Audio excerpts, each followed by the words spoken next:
청년은 대기업을 원하고 누군가는 그게 청년의 문제라고 한다. 10년을 다녀보니 알겠다. 역시 대기업이 짱이다.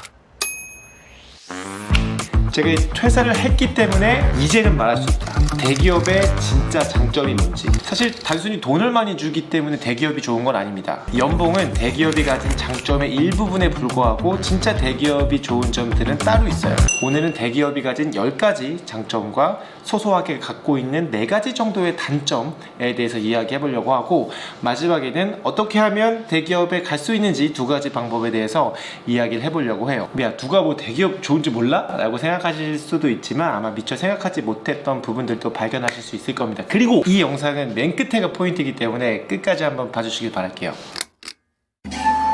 첫 번째는 당연히 연봉입니다. 중소기업하고 대기업하고 초봉을 비교해보면 중소기업이 3천만 원이라고 가정을 해보고 대기업이 편의상 6천만 원이라고 가정을 해볼게요. 그러면 몇 배입니까? 2배죠. 초봉 3천이면 월 225만 원이고 6천이면 412만 원입니다.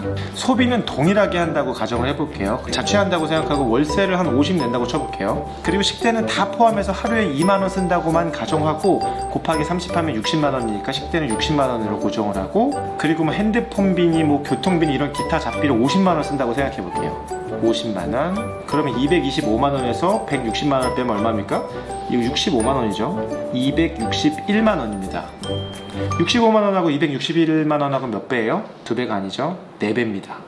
이 사람은 1년에 저축할 수 있는 돈이 780만 원이에요. 이 사람은 3132만 원을 저축할 수 있게 됩니다. 차이가 꽤 크죠? 시드 1억을 모은다. A라는 사람은 12년이 걸리고요. 3년이 걸리는 거예요. 재테크 해야지 라고 생각하시는 분 계실 수 있잖아요. 그러면 이렇게 생각해 볼게요. 2억짜리 집을 8억짜리를 살 수 있어요. 그래서 직장인에게 이 연봉, 그리고 실제로 내가 가용할 수 있는 이 돈은 뭐냐면 그냥 돈 자체가 아니라 시간이고 레버리지입니다.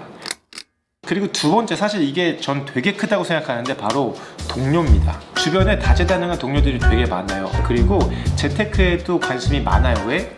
시드머니가 있으니까. 저 같은 경우에도 전 어차피 사회를 초년생 시작하기 전부터 대출이 워낙 많았었기 때문에 그냥 버는 족족 그냥 대출 마이너스 대출 상환이지 뭐 이렇게 재테크 아예 관심 없었는데, 주변에서 하도 주식 얘기하고 부동산 얘기 맨날 그 얘기만 들으니까 저도 관심을 갖게 되더라고요. 그래서 제 또래 사람들보다 주식도 빨리 시작했고, 뭐 코인이나 이런 거에 대한 정보도 빨리 얻었고, 뿐만 아니라 일하다 보면 주변에 취미를 갖고 있는 사람이 많잖아요. 근데 뭐 클라이밍, 뭐 수영, 테니스, 뭐 사진, 연극, 춤, 노래 등등 하여튼 취미를 갖고 있는 사람이 워낙 많아요. 근데 이거는 대기업에 다니는 사람들을 이런 고상한 취미 이런 개념이 아니라 모수의 문제예요. 마치 소도시와 서울을 비교해보면 메가시티에 훨씬 더 다양한 사람들이 많고 접할 수 있는 것들이 많잖아요. 회사도 마찬가지라는 거죠. 세 번째는 컴플라이언스예요. 이게 사람이 잃을 게 많으면 더 많이 조심하게 되잖아요. 대기업 같은 경우에도 마찬가지인 게 기업 이미지라든지 이런 것들이 한번 타격이 가면 진짜 손해가 무지막지하기 때문에 아무래도 신경을 진짜 많이 쓰긴 해요. 정말 지겹도록 교육을 되게 많이 하고 지겹도록 설문조사를 해요. 이게 되게 어떻게 보면 이거 또 해 귀찮은 일이지만 아무래도 이런 알람을 갖느냐 안 갖느냐는 큰 차이가 있고, 이상한 놈이 생겼을 때 그것을 신고할 수 있는 기관이 있다 없다는 굉장히 많은 빈도수에서 차이를 가지고 올 수 있을 거예요.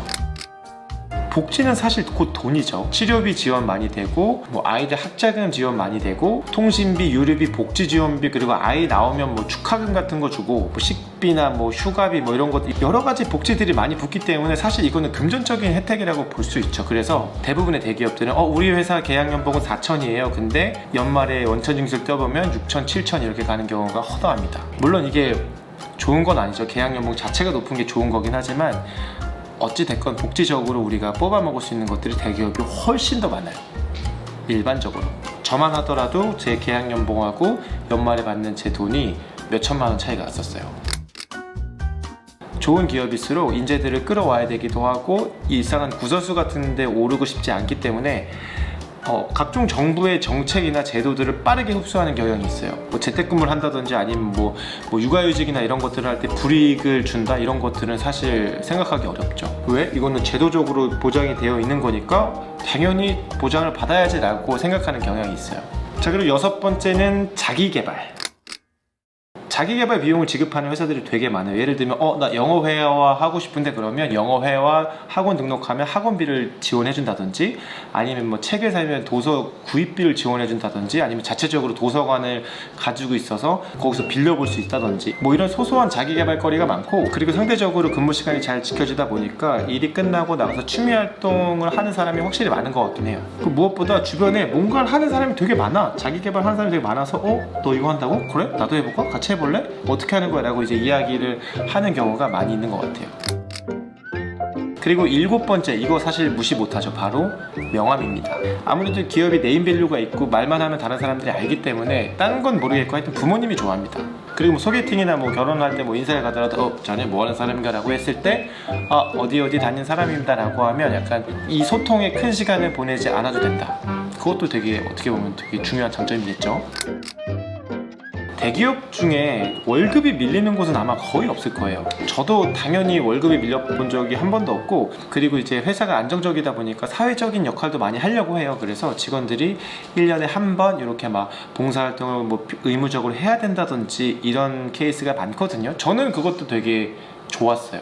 어떻게 보면 이제 회사가 안정됐기 때문에 그런 활동들도 지원해 줄 수 있는 게 아닌가 라는 생각도 들더라고요.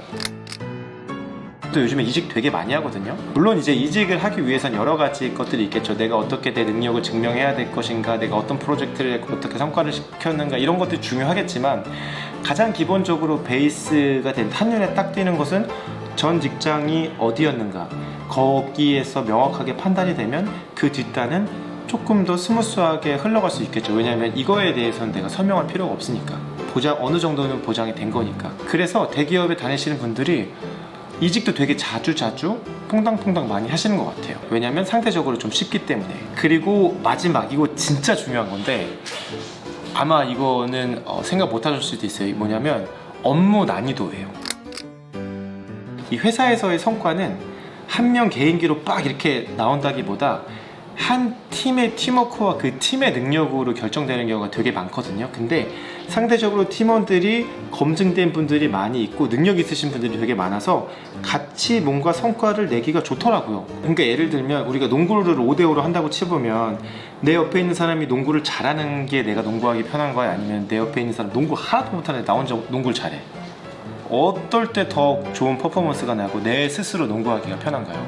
당연히 주변 사람들이 능력이 있었을 때 내가 일하기 편하잖아요. 물론 저도 회사 다니면서 이 사람 진짜 무능력하고 이 사람 진짜 일하기 싫다 이런 사람들 많이 봤지만, 그래도 이 사람 진짜 잘한다, 나보다 뛰어난 능력을 갖고 있는 사람들을 되게 많이 봤던 것 같아요. 그래서 그런 것들은 어떻게 보면 장점이 아닐까? 뭐 중소기업 다니는 사람들은 일 못해 이런 얘기 전혀 아니고, 풀 자체가 많으니까 일을 잘하는 사람들도 상대적으로 더 많다. 이거는 저는 사실 어느 정도는 인정하는 부분입니다. 그리고 뭔가 사업을 기획하거나 할 때도 예산이 상대적으로 풍부하다 보니까 내가 개인으로는 상상해보지도 못할 그런 돈들을 투자해서 이런 것들을 꾸며볼 수도 있고요. 그리고 실제로 이건 제가 진짜 많이 느꼈던 게, 예를 들어 제가 여행 사업부에서 일을 했을 때 여행사의 사람들을 만나면 하나 투어나 모두 투어 이런 여행사 분들의 부장님들, 이사님들 이렇게 만나면서 인사이트도 진짜 많이 얻을 수 있었고, 그리고 작은 여행사들을 사장님들하고 이제 이야기하면서 업계 얘기도 되게 많이 들었거든요. 나는 고재밖에 2년차밖에 안 되는 짜부랭이였지만 그래도 명함의 힘 때문에 더 많은 회사들을 쉽게 접근해서 그들의 이야기를 쉽게 들을 수 있었던 것 같아요. 그리고 이거는 특히 업계 1위의 회사에 다니면 훨씬 더 일이 쉬워지기도 하는데, 뭐냐면 예를 들면 내가 네이버에 다니고 카카오에 다니고 이 업계 1위에 다니면 제휴하자는 곳이 엄청 많아요. 자기들이 아이디어 내고 제안서 엄청 공들여고 써가지고 이 아이디어 어떠세요? 우리랑 같이 일해보지 않겠습니까? 라고 제안이 엄청 들어와. 그럼 우리는 그 중에 이거 신박한데? 이렇게 해야 되겠다. 취사 선택할 수도 있고 이거랑 저거랑 조합해서 이렇게 새로운 아이디어도 나올 수 있겠는데? 라고 하면서 신사업을 구상할 수도 있고, 맨땅에서 헤딩하는 것보다 아무래도 수많은 아이디어가 이렇게 쭉 들어오면 거기서 선택하고 거기서 베리에이션 하는 게 훨씬 더 편하죠. 사실 대기업에 간다고 우리가 행복해지고 우리 인생이 변하고 그건 아니지만, 확실한 건 훨씬 더 많은 기회를 얻을 수 있다는 거는 맞는 말인 것 같아요. 자, 그러면 대기업이 장점만 있느냐? 아니죠. 단점도 당연히 있죠. 세상에 어떤 게 장점만 있겠습니까?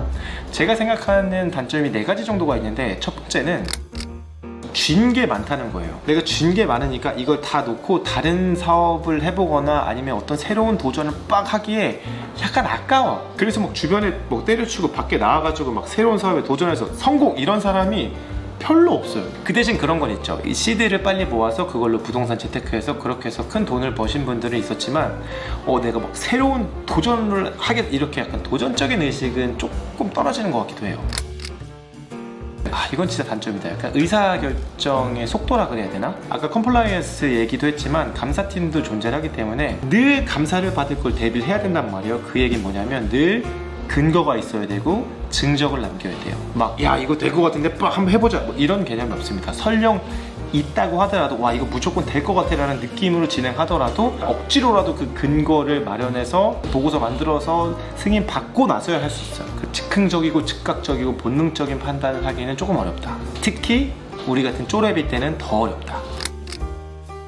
돈 씀씀이가 확실히 해퍼지는 것 같은 게 주변에서 다 쓰니까 나도 쓰게 되는, 그러니까 주변 사람들이 다 밥을 먹고 난 요 앞에 있는 1,500원짜리 저가 커피를 먹고 싶은데 스타벅스 가자 내가 살게, 뭐 투썸 가자 케이크 하나 먹지 뭐 내가 살게, 그러면 다음번에도 내가 사야 되는데 약간 이런 것들이 저는 좀 부담스럽긴 했었던 것 같아요. 그래서 주변 사람들의 소비 패턴을 어느 정도 따라갈 수밖에 없기 때문에 생각만큼 돈 모으기가 그렇게 쉽진 않은 것 같더라고요.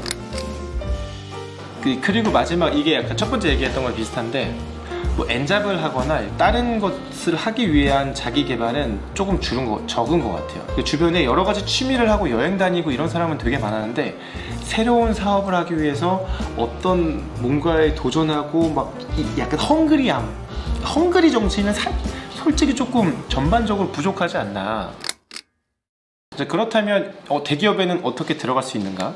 두 가지 방법밖에 없는 것 같아요. 첫 번째는 나의 가능성을 보여주는 것, 그리고 두 번째는 내 실력을 보여주는 것. 딱 이 두 가지밖에 없는데 나의 가능성을 보여준다, 이거는 제 신입사원 채용이겠죠. 회사에서 신입사원을 뽑는 이유는 이 사람의 그 가능성을 보고 얘 2, 3년 뒤에 엄청 우리 회사를 위해서 기여할 수 있겠는데 라는 기대감 때문일 거거든요. 그러니까 그거를 보여주기 위한 장치를 마련해야 되는 건데 뭐 소위 말하는 스펙이죠. 스펙이 이렇게 많습니다, 제가 경험이 이렇게 많습니다, 제가 이렇게 뭐 뛰어난 사람입니다라는 거를 수단과 방법을 가리지 않고 모아야 되는 거죠. 그리고 만약에 내가 직장인이라면 이제는 가능성을 보여주는 단계는 아예 아니죠. 이제부터는 내 실력을 보여주는 단계예요. 이거는 경력직 채용이라든지 뭐 이직의 케이스가 될 것 같아요. 제 주변에도 작은 회사에 있다가 실력을 인정받아서 큰 회사에 스카웃된 케이스 정말 많았고요. 뭐 예를 들어 계약직군으로 들어오셨다가 일을 너무 잘해가지고 다른 회사에 정규직으로 가시는 케이스도 진짜 많이 봤어요. 그 대신 정말 그 안에서 내 실력으로 입증을 한 사람들이 대부분이었죠. 그럼 어떻게 내 실력을 입증했는가라고 하면 회사에서 하는 어떤 프로젝트 같은 것들이 있으면 손을 들고 제가 이걸 해볼게요 라고 적극적으로 나선다든지, 다른 제휴사와 일할 때가 있을 때도 적극적으로 나서서 그 제휴사와 열심히 일을 한다든지. 대퇴사의 시대죠. 사람들이 다 자기 조건에 맞는 곳에 옮겨 다니는 게 너무나 자연스러워졌어요. 그 얘기는 뭐냐면 내 제휴사에서 일하는 사람도 누군가는 나간다는 거지. 그럼 누군가 자리가 비었을 때 가장 먼저 생각나는 사람이 누구예요? 나랑 같이 일해본 사람 중에 누가 제일 괜찮은지를 생각하게 된단 말이지. 그래서 지금 내가 하는 일에서 정말 전문성을 가지고 나를 잘 세일즈한다면 얼마든지 좋은 자리로 이직할 수 있는 기회는 널려있다. 당연히 주변 사람들보다 훨씬 더 많은 노력을 해야겠지만요.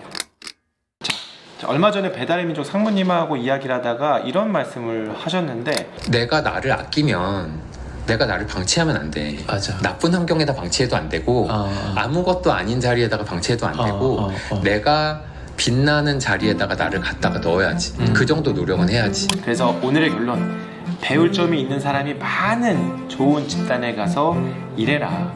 1인 기업과 같이 작은 기업은 피하는 게 좋다라고 말씀드리고, 저는 다음 영상 1인 기업 채용 공고 영상으로 돌아오도록 하겠습니다. 이 얘기하려고 빌드업을 누르지. 얼마나 빌드업을 한 거야. 저한테 사실 지금 같이 일하고 싶어요 라고 댓글도 많이 달아주시고 실제로 메일도 막 보내주신 분들이 계신데 제가 한 분한테도 답글을 드리지 않았어요. 어떤 분은 저 공짜로 쓰세요, 저는 무료입니다, 저 뭐 이런 거 할 줄 알고요, 저는 진짜 싸고요, 그냥 저는 시키는 거 다, 이런 분들이 많은데 혹시 관심 있으신 분들은 다음 영상 채용 공고에서 자세하게 제가 설명을 할 테니까 많은 지원 부탁드리겠습니다. 그러면 저는 다음 영상에서 뵙도록 하겠습니다.